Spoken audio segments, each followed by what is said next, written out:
ferociously. Lord, it started last year. Here we are. It felt like we just went from one episode of the Twilight Zone into the absolute. It feels surreal. Yeah. But you know what? Happy New Year. Yeah, so Happy New Year. Even if you don't feel it, just try to say it and get it till you really feel it. They used to say, fake it till you make it. Fake it till you make it. Welcome to our season 4 of I'm Just Saying, 2 Black women with opinions. And we're back, y'all. So get ready. Last year we were busy, engaged in a lot of action and activity. So we came in and out. So this year we plan to do better, and we're hoping that it won't go as it has been these first 9 days of the new year. So we're going to be consistent this year. That is not to be confused with a New Year's resolution. Right. It is to be confused with our commitment to shared information and knowledge and our wonderful, fabulous, and informative opinions. Definitely. From 2 Black women. Right. And our guests, whomever they may be, as we invite and have dialogue and work with folks in community. Oh, I have some exciting plans for guests. Yes, so do I. So we'll put that together. And then we'll also hear from you all, our community, and let us know who you think we should invite, what opinions should be shared, even those that you might not be of interest to you or like. But anywho, I am Adjoa Jones. I am one of your co-hosts of I'm Just Saying, 2 Black women with opinions. I've been a board champion, a mentor, worked in fund development, and just volunteer all around with Black Women for Wellness. The last, I'll just add 2+ decades and just leave it at that. And with me is my co-host and compadre, Jan Robinson Flint. And let me say, I think I have made peace with Black Women for Wellness having been around at least 28 years. We say we started in 1997, so it's really like coming up on 29 years. Right. So I guess we have maybe known each other about 29 years. No, longer than that. Because we knew each other before Black Women for Wellness started. Right. Jan Robinson Flint. I am currently the executive director of Black Women for Wellness. So the founding executive director of Black Women for Wellness. But I'm looking forward this year to be the retiring director of Black Women for Wellness. Woohoo! That's my New Year's commitment. Okay, well, but has nothing to do with this podcast. I'm just putting that out there, y'all. So hold that energy for me. Give me that grace. Yes. Give me that prayer and surround me with that energy. And know that when I retire, that does not mean my opinion goes away. Right. But it does mean I might be sharing my opinion from a distant space. Okay. Like a foreign country. Okay. That has beaches. Okay. And tequila. Ah. That type of thing. Ah. But that today. May be a conversation. But today. A whole nother podcast. Today we're gonna start this year. Yes. Not talking about politics. Nope. But talking about food. Yeah. And definitely. Talking about food justice and talking about what food justice and injustice and food swamps and all of that has to do with Black Women for Wellness or with Black women and girls or Black families in California at the moment. Right. Combating food insecurity, looking at ways that we can take food as medicine. But medicine for our health and wellness, not medicine, because some people do use food as a way to cope. So not as a coping mechanism, but as, food as life.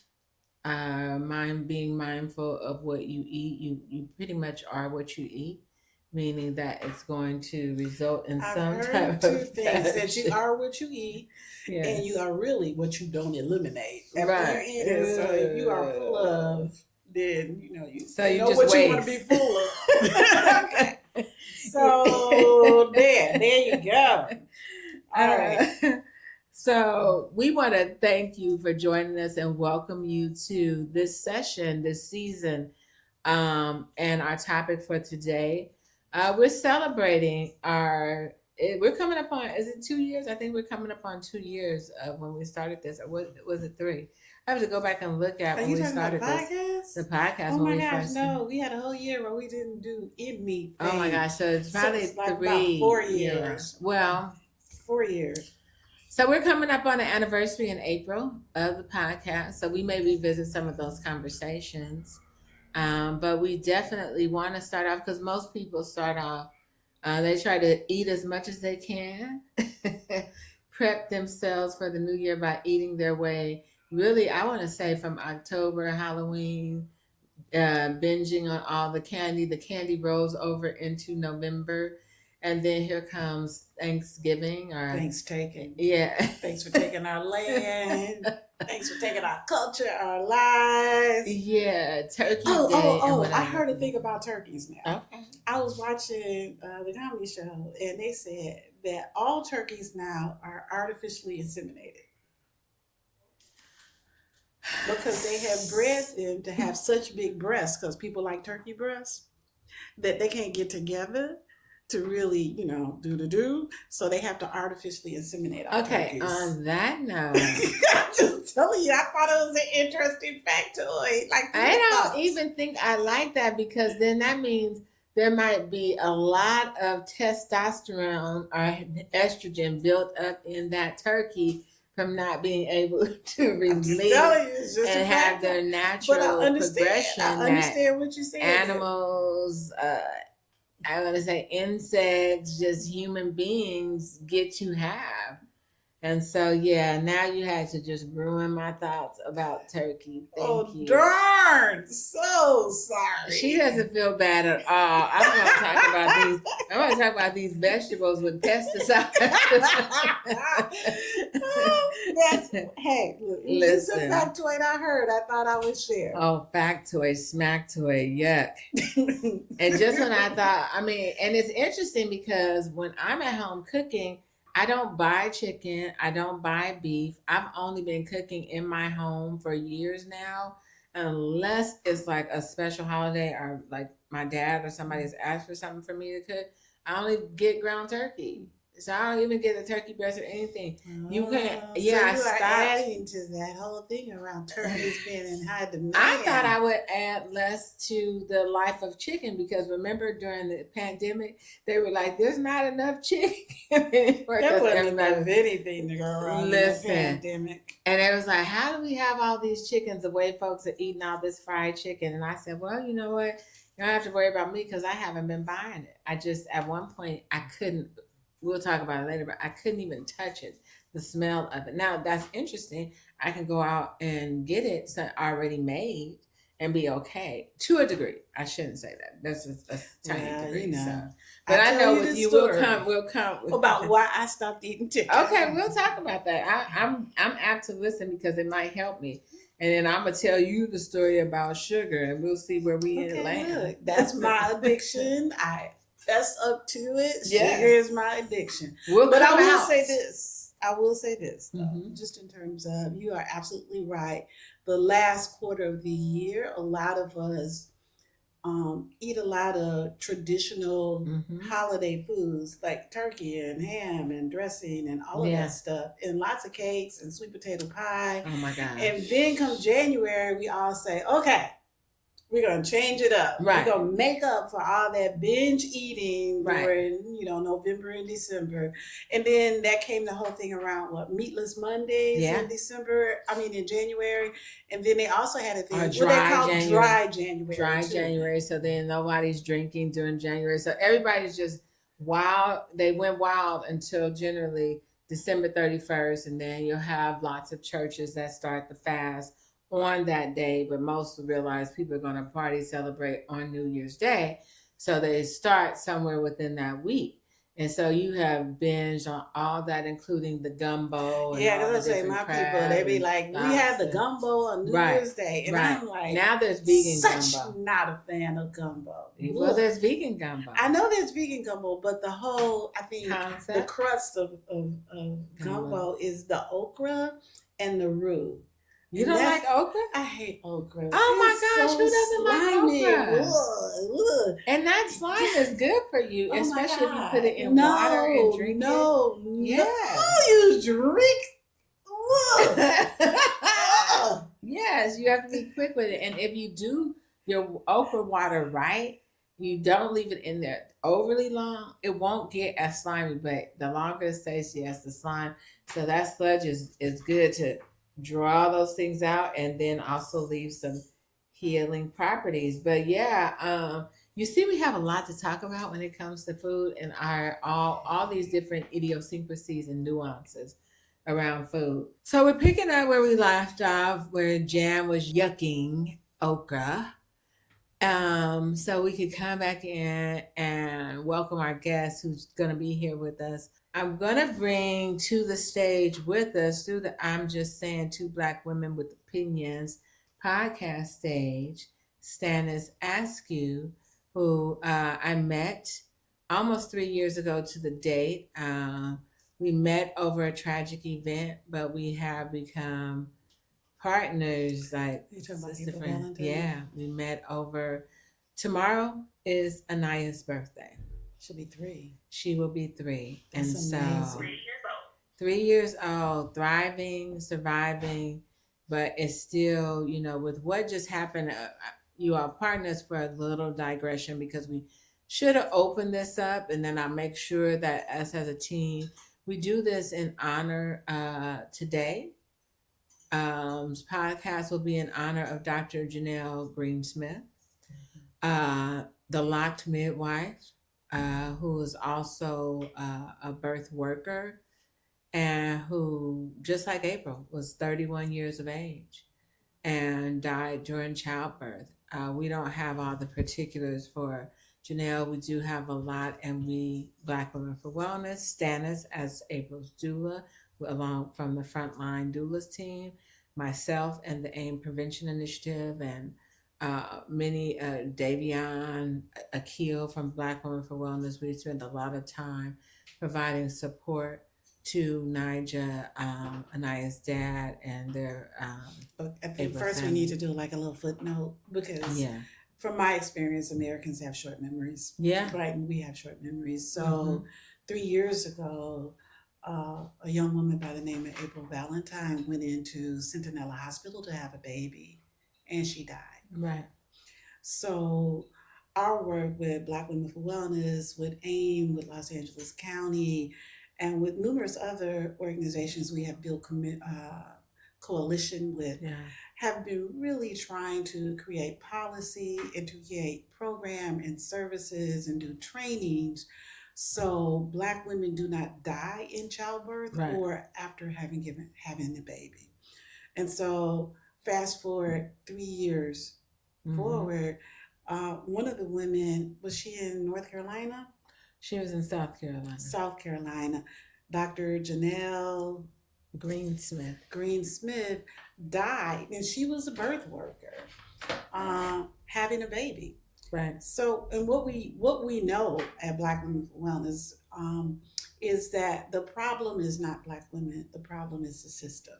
Right. So until we can totally dismantle the system, what we're trying to do is put in stops. We're trying to put in remedy. We're trying to band-aid the system so Black women won't die. But it feels like every year we have to deal with another crisis around the health disparity that we are facing. So yes, let's dedicate this program to her and really say that our New Year's resolution is we're gonna double down on our efforts not to lose Black women and Black babies through childbirth. Yeah, and I think not just that, I'm just in going back and reading her story just to give you all snippets that you can find it, is that the topic of U.S. news article says her worst fears had come to pass, and midwife who advocated for Black women dies after giving birth. And they said during her pregnancy she had developed preeclampsia. So there's something we should talk about because a lot of folks will see preeclampsia as, you know, the hypertension and development of high blood pressure, and folks will give you and put it on the onus of women or Black women especially, that there's something wrong that they have to do, something you always have to fix, not taking into consideration the impact of stress on Oh our my body, God, the stress is the crazy. weathering experience, and then to be an advocate. I think sometimes folks think that advocates don't have fears, right? They might not themselves have fears. You can advocate for any situation and still have And fear see that yourself it could there. come to you. So Yeah. we So how did you meet digress. Yeah. Stannis? So how did I meet Stannis? So what happened was It's my a, favorite a fat phrase. What yeah. happened What was. had happened was Okay. a colleague, well, when I got the call from some friends that I had been churching with, a mother whose daughter was close friends with April and who had helped with the baby shower. Hmm. And she called me because, you know, folks had seen me posting about this on Facebook and Instagram. So they knew I was in the work. And Pastor BJ King, when we churched together, this was one of the sisters that was there, and we become friends. And she called me and was like, "Hey, we need help for this young man." And we, at the time, we were thinking about just getting him breast milk, like donor milk and whatnot. Hmm. And what was he going to do? And he did not. He was not from here. He's from Mississippi. And so then I found, you know, doing the research. Well, who was the doula? Who has she been working with? And found out. Stannis, I'll let you share how you met April, and Well, then I want to know what's tell the us who you did. relationship with food. Yeah, we can make going there. Okay. So tell us how you met April, and then we'll talk food justice and how we met and who you are and what you do. So welcome, Stannis SQ. Thank you. Thank you. So glad to be here with you all. And yes, so yes, on this anniversary, which was a tragedy, but has become something beautiful. Developed relationship, not only with Adjoa, but as well in the community. So thank you for having me. I met April. She was a frontline doula or frontline client. So she got to select her doula. So at 18 weeks of gestation, she interviewed me. She was an advocate for herself already then. She knew she wanted to have a doula. She wanted to have a Black doctor, doing all the things. So once I met with her, she was like, "You're gonna be my doula, and this is what I want to do." One of my key things is like I always incorporate like your true lifestyle. So movement was one thing that I said, "Okay, what's your movement style? What do we need to do?" She enjoyed walking. So I said, "Okay, well, incorporate your walking." And then one of the things is food. We all love food. I'm a foodie. So this does tie into it. So one of the things is she's like, "I know I could probably eat better, so we'll work on some things like that. But food is all good." Fast forward to her due date was January 8th. She was able to find a Black doctor. For not to say her name, and I don't give her credit for her doctor, but that's my own opinion anyhow. So she was informed that she had a doula. She was told, the physician was told, great, great. She was all excited about it. We get to January 5th, and it was a Friday. April went in for her checkup. She told her that she wanted to induce her. April was like, "Why?" And she told her she was scared. So she said, "No, I'm not going to be induced." She said, "Go work with your doula then over the weekend. Come back on Monday, and we'll see where you're at." So I say that to say, over the weekend, we walked probably 15 miles in altogether. She got to 3 centimeters dilation. So when she returned on Monday, she was in a great spot. So the doctor then told her to go to the hospital, Centinela, and be checked in because she was gonna, go into delivery. So she did. Once she got to Centinela, around 9 o'clock that evening, we agreed that I would meet her there. That was her decision for me to meet her there or meet them there. And Centinela then said that I wouldn't be allowed in. So then we reached out to the doctor. The doctor then denied my access. So that's another whole situation, how I got there. But we stayed in communication throughout, worked around that.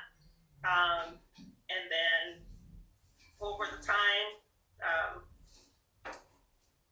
unfortunately, on January 10th, that evening, April passed, and Anaya died or cyanide. And so once that was enrolled in Flint, then we were connected, and then I was connected with Adjoa, and we've been thick as thieves since, and still communicating and supporting Nigel and Anaya to today. Yeah, so Indeed. that's our story. And I will say, the last time I picked up Anaya, that baby was a tank. She got her weight on. Yeah. And a friendly, happy baby too, despite the tragedy with surrounded her. So tell us who you are. All right. So who I am. So my name is Dennis Askew. I'm actually a native of Albuquerque, New Mexico, born and raised. I'm a transplant to California. I am a 15-year plus corporate lifer in human resources. I'm a full spectrum doula. I'm an equestrian. I'm 800-hour yoga instructor. Notary, all those things. So. Okay, none of those things say food to me. Mm-hmm. But yeah, so my thing is I love helping people, and I think the human body is fascinating, and I have always thought that. So in that, how do we cure, or how do we help ourselves? How do we motivate ourselves and fuel ourselves? Food. What do we eat? What we put in our body is what makes us up, right? So that's what we remember. Like, our bodies are 80% water. So if you're not drinking water, what is happening? You're dehydrated. Your skin, your hair, your nails, the muscles, your organs, they all need this. So we need to be aware of what we're putting in and where those things are coming from.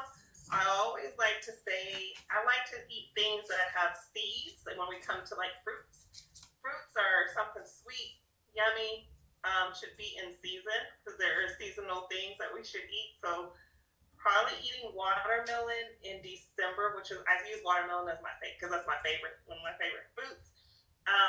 Eating watermelon in December, you're not getting the watermelon. Like the apples, they all say an apple a day keeps the doctor away, because the apple is what shapes like your heart. Okay. So I just should think cut it open. in terms of that, color wise of the fruit or vegetable, and then also the shape of them. Just a little note. I think one of the Play with things that. is So I heard you guys have discussion on okra. Who doesn't like okra? me. I do not like okra. Not even a little bit. I'm not even neutral on okra. Yuck to okra. But what I was going to stay with is this whole issue about water, right? And I think this is one of the months, January, when people make resolutions about we're going to do this around diet and nutrition and food intake. And I think water is one of those things they make those resolutions around. We're going to drink more water, right? And there are lots of theories about how much water should you drink and when should you drink water. Right. Right. And then if you, I'm going to say season your water, is it still quote water? Is it something that you need? Like, for example, one of the things that has been shared with me is that you should start your day with warm water. Right. So if I start my day with warm water with lemon And then I was like, well, I put lemon in it. Maybe I'll put a little honey. Is it still water? It's still water, but it is Still water. Yeah, it's But still it's water. flavored. Now I have honey and lemon in it. Yeah, well, but you're hold not. on. I'm going to put a tea bag in it too. Yeah, but you're not. It's still water based. It's not adding all of the sugar, the corn. What's that? Fructose corn syrup. No, I'm It's not not adding added. any of that. Yeah, you're adding Right. something. Now you did say honey. Then they talk substitutes for honey, but you're flavoring the water because some people just can't drink water. They can't. Well, that's because of the Right. taste. Yeah, they can't drink Right. water because of the taste. They're like, Now, oh, a it lot of people tastes say bad. water I'm like, doesn't have taste, but water definitely has taste Now, to let me it. ask this. Yes. What kind of water are you drinking? See, and that's what I'm saying. Water has taste. When we grew up, water was water. Now when we Yeah, but now here we are, Tell- 2026, when you tell can us have about your water. Fuji water, you can have your Crystal Springs water, you can have your sparkless water, purified. you can have your alkaline water, you can What's have the your D mountain one? springs water. Distilled. It's all kind of different Rainwater is waters. gonna be your best friend. That's What is? natural, coming out of springs that are natural. So I just think of it like Sometimes that. it's not about you, it's about what you can afford. Spend on myself and my health. If I I'm working at minimum wage. you can get a less expensive water, like Okay. the Crystal Glacier's water, and then transfer it into a glass bottle.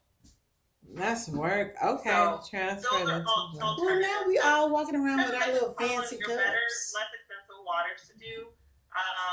Mountain Valley comes in glass bottles, but it's pricey. So I'm gonna say, I'm just gonna be general and It's like say, $34 a case. if you drink, So- if one of your New Year's resolutions is about what you put in your body and its impact on your health and well-being, drink more water. Drink water, don't worry about the price, drink the water. Truth of the matter is, from an environmental justice perspective, the water that you drink out of your faucet is the best water.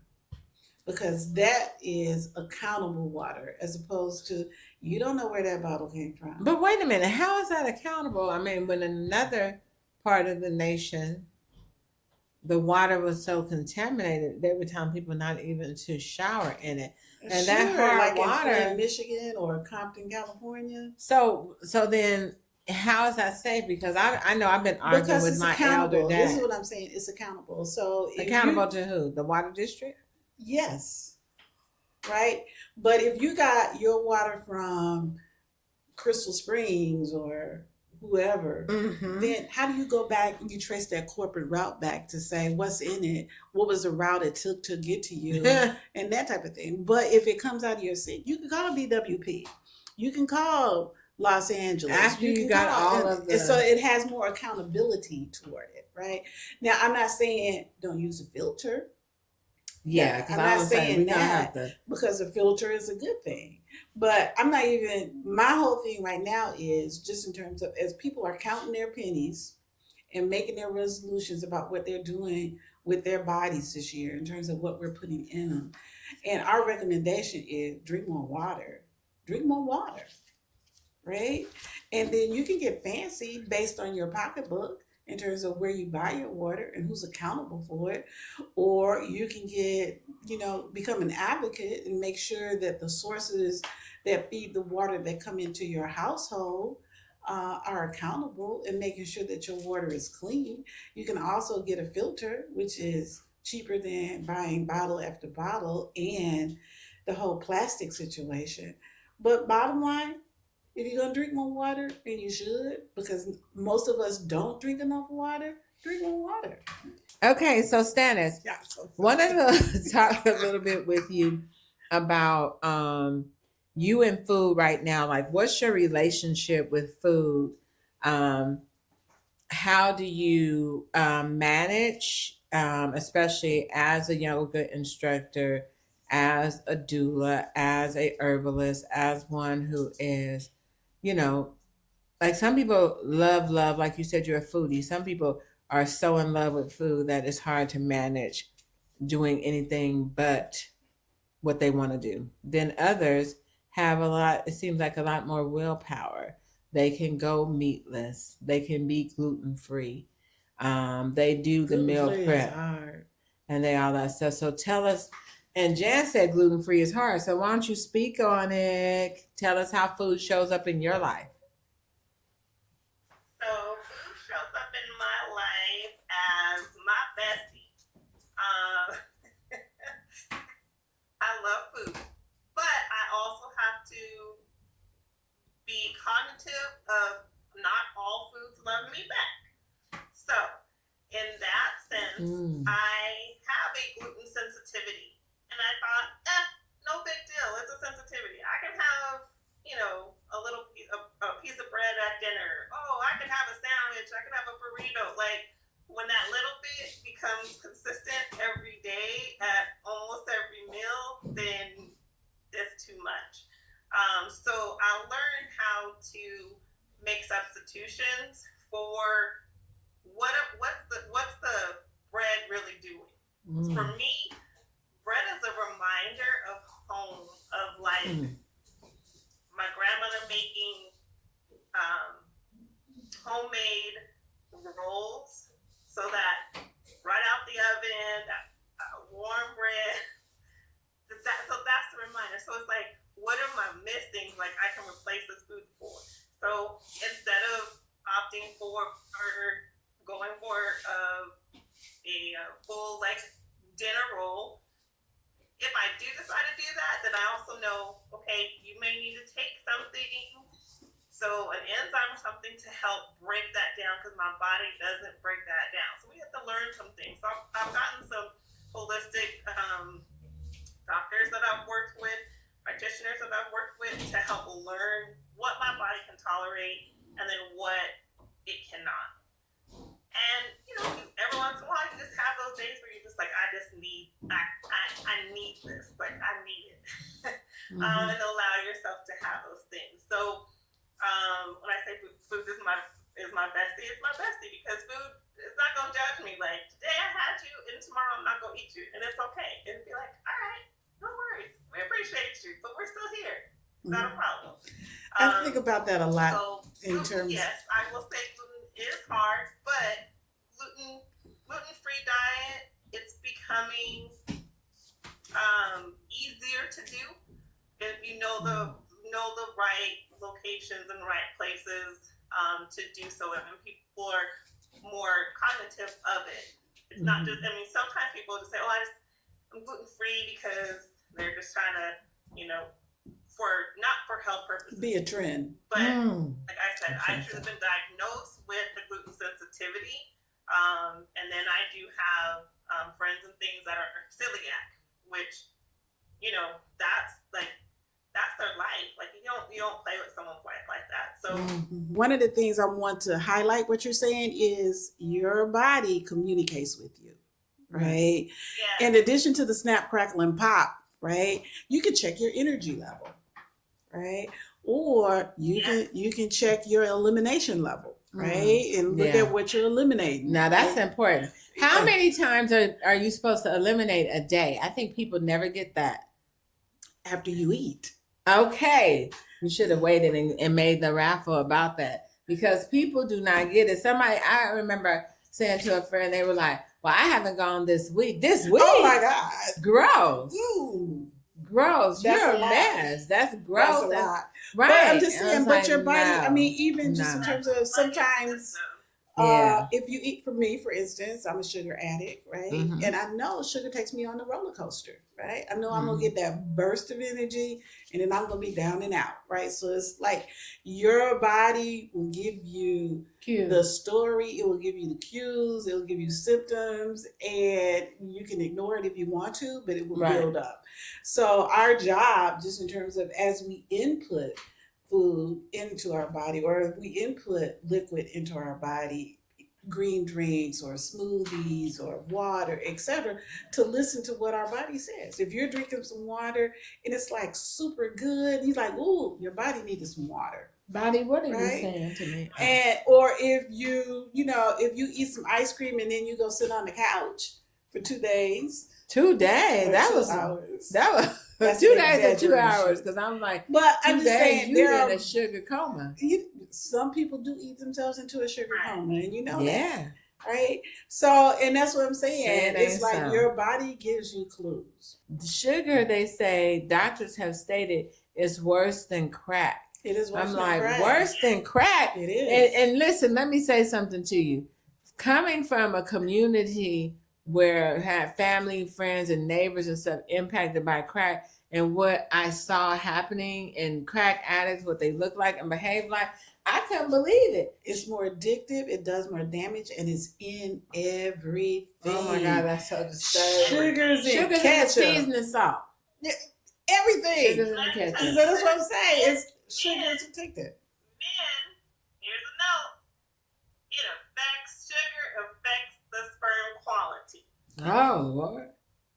Just Say it so ain't we so. know. I almost said so. It affects We're not going down that road. No, we're not. We gonna talk about something else. Now, why is Black Women for Wellness executive director a meatless organization unto herself and has forced the company That's right. into a meatless I society? have that includes ability to guests. influence. That includes guests, members, strangers, whomever comes around. Because this is an organization Mm-hmm. about health and well-being. Okay. And that's it. That's the simple reason. It's health and well-being. That's not to say that if you eat meat, you lose your health. But It you're sounds more like prone it. to. You're Oh, more prone to okay. it. And many times when you're eating meat, you don't really know what you're getting, just in terms of whatever they have pumped it up with. And like even when I started talking about turkeys and Mhm. artificial insemination, because turkeys have been bioengineered to have bigger breasts. So what does that mean for you? What does it mean for our children? They're If we gonna look have at our some big children breasts. when we got 7-year-olds with breasts or pubic Mm. hair, that type of thing. Is it because of the food that they have been fed that has those? Yeah, you are what you eat. So I mean, that's why I'm like, no, we don't need to do that if we're really No. talking about health and well-being. but if no meat, then what? And There are so many okay, because options. tell us, please, because that impossible. I don't like that impossible. It's Okay. like I don't even know what it is. But anyway, as an organization and even as a person, right? I'm trying to figure out how do I model health and well-being. And I'm a Impossible. foodie also. And it gives me like permission and encouragement to explore all the many different foods that they already eat, all the Mm. many different fruits. Like, I could say 2 years ago, or maybe 3 years, or maybe even longer, I had never heard of dragon fruit or never heard Right. of jackfruit, Right. right? Or didn't know that I should be trying papaya salad. But where with did it come Italians. from? Where did what come from? The jackfruit and the dragon fruit, because they love to talk about some man-made stuff. And I'm No, like, where what did we're it come talking from? about is, and this is one of the challenges we have living in the United States of America, is that we don't explore other cultures and what they are eating. Yeah, So but how you go long they out- been eating that dragon fruit, and we just getting it? How long have people been eating quinoa and we just getting it? Or I distinctly remember people did not eat kale. Kale was decoration. Now Yeah. it's expensive. I mean, absolutely. I mean, now listen, you're absolutely right? When I saw Korean barbecue and they had all the fried chicken and stuff, I said, now it is so interesting how people don't really care for Black folk, but they sure can go ahead and recreate soul food. You look up Maybe and they got all the Koreans had their same own soul braids. food. Yeah, but no, somebody said, because it was somebody that said something about that. And it was like, yeah, because the soldiers were over in those countries and they taught the natives there how they, made fried chicken back home, flour and the chicken. And so it's an adaptation. And so it was Black soldiers. Yeah, it was Korea, definitely and Black that's where the hot soldiers sauce in came the from. yeah. Do you have a favorite food, Stannis, or foods?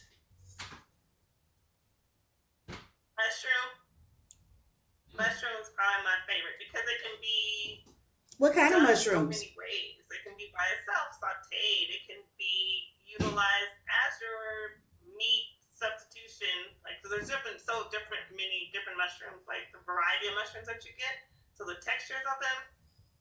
So I will say mushroom is my favorite. Mushroom. I Okay. think there are a lot of different kinds of mushrooms. Like for Yeah. instance, a lot of people who do quote fake chicken and waffles use a Lion's mushroom, Yeah, right? using And lion's then mane. there's this mushroom, what it's called, lion's mane Mhm. mushroom that they're Yeah. using for different things. So, and that's what I'm saying. 10 years ago, I never heard of lion's mane. It's good for your brain. Yeah, me neither. So, and that is, But it's expensive. if you only eat burgers and fries, you limit yourself. But that's the issue that most people are having. That's why it's been over 10 years when they brought every table to the community, right? Mm-hmm. Part of every table was to make it conducive to it would match the cost or be lesser than the cost of going to a fast food restaurant, right? And so they wanted to make it comparable so you could get the meal. Where's every table in the community now? So they're all over now. Surprisingly, I haven't they seen grew any in South Los Angeles. Well, there's one right there at don't let me get this wrong. Please don't, because we're gonna send people there right now. I want to say there's something over by Century. That's not close to. I used to go to the one on Hoover. Okay, wait. You just keep talking, Sandra. So just Okay, you said so just I'm gonna say mushroom. this What's then your about favorite every food? table, and I'm gonna I'm say about this to tell about you. farmers markets, and I'm gonna say this about fresh produce. They are hard to find in our community. We have what we call a community swamp. If we looked at even some of the data, I saw it was like one grocery store for every 22,000 people in South Los Angeles versus West Los Angeles, whereas one grocery store for every 11,000 people. When I get off the freeway in the Black community on Martin Luther King Jr. Boulevard, I can get all the way to our office and not pass a single grocery store, No, but I will pass 3 McDonald's. you will. So You that will. You got the one there are at no Figueroa. sit-down restaurants. The And one right at in between Arlington. Vermont and Normandy, and Yeah. then the one at Arlington. So that's what I'm it's saying. 3. And That is and you 3. will not find food at McDonald's. Yeah. So that's what it's hard to find real food in our community. But on the other hand, when places like Every Table and Mhm. places like the farmers market come to our community, they say, "Oh, we have to leave because nobody's is patronizing us, right? We're not Right. being fully utilized." That's one of the reasons, not the only reason, that we came up with Kitchen Divas. So people had a chance to explore different food tastes and acquire a taste for them. Like we know one person whose child only eats McDonald's. Right? Yeah. But McDonald's is not real food, but their taste buds have been addicted to that taste. Right? Yeah, I mean it's The chemicals that they put in them. The chemicals, etc. And It's cost they supply and blame demand.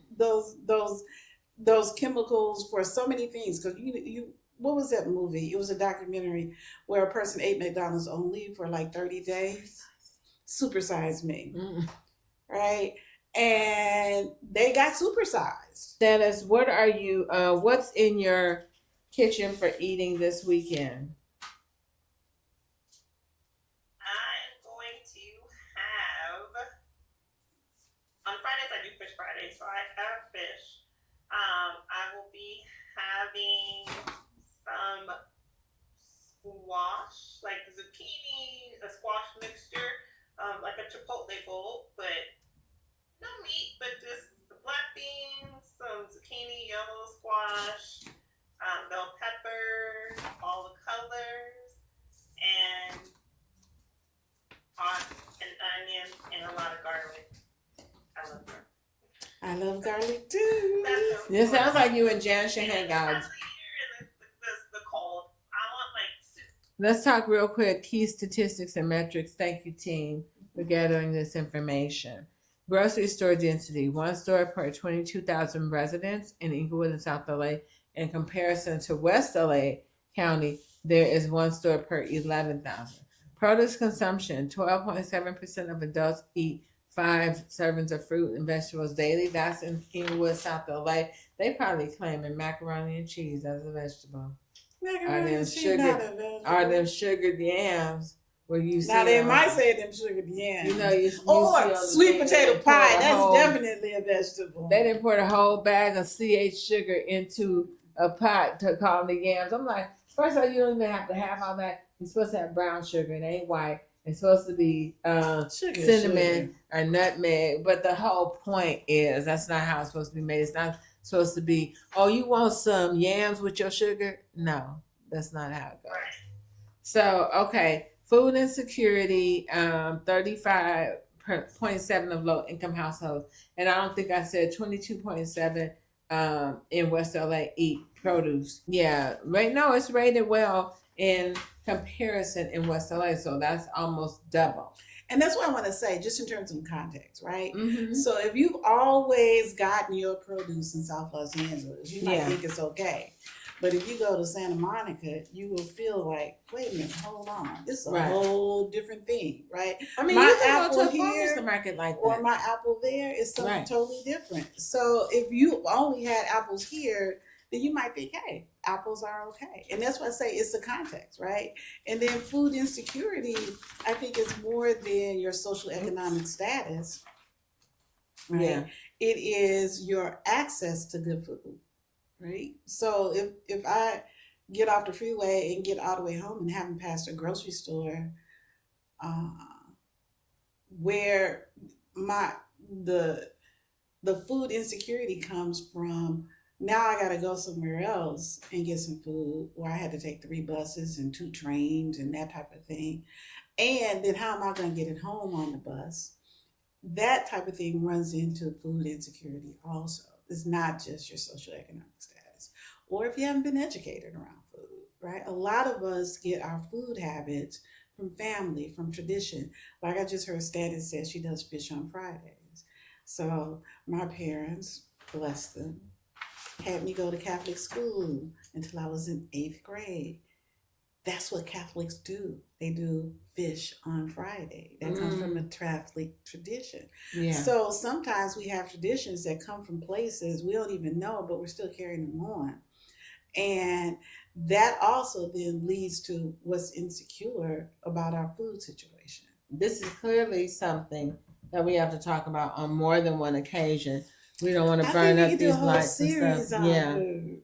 We definitely need to do a lot on food, talk about food swamps, how especially in our communities there are more liquor stores, the difference in one farmer's market than the next. Have a liquor store?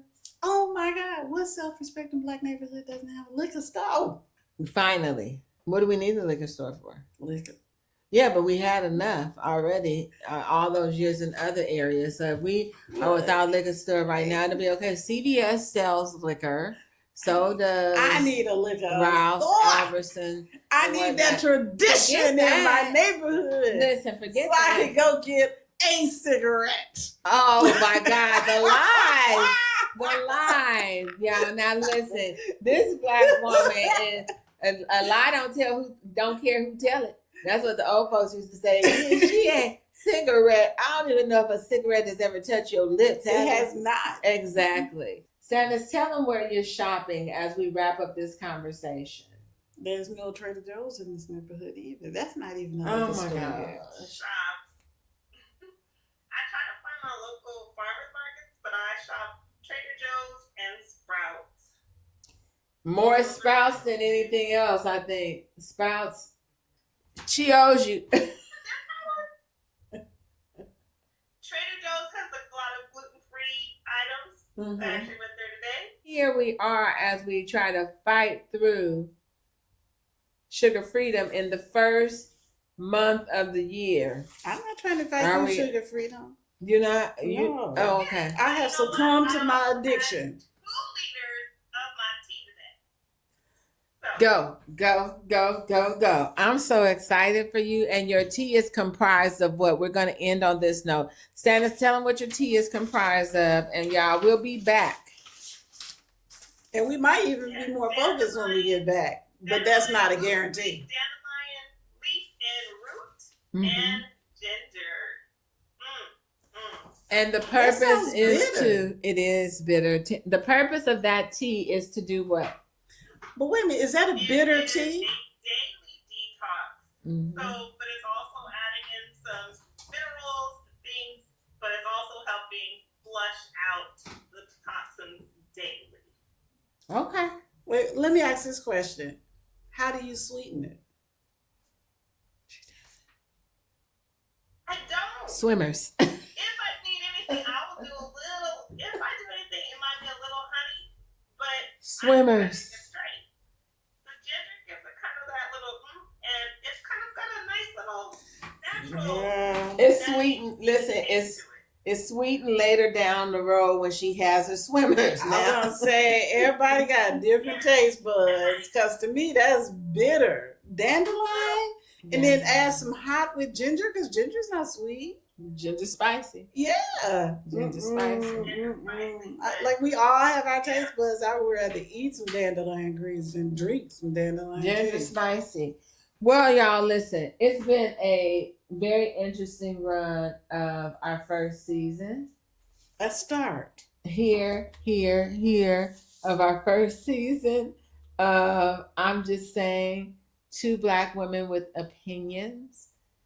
I'm gonna get with my camera crew because I will not let the heat take me or the camera out. Heat takes me out, so I know next time when you see us here, I will have less garb on because heat or cold, like anyone, generally causes me to fade on out, especially with this limited hours of sleep. I love to eat myself. Woohoo! Yes. Apparently, I think one of us needs more iron. I'll just say that. That might be true. Yeah. But the other, so we'll come back, we'll talk iron-rich foods.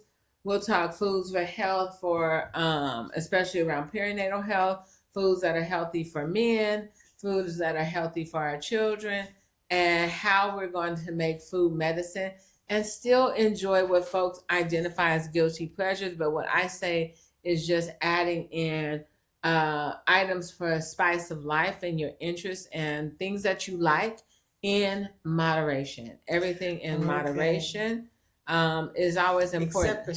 Except for sugar, because you can definitely be addicted to so much. Addicted to sugar, addicted to bread, and then you don't think bread ain't sweet.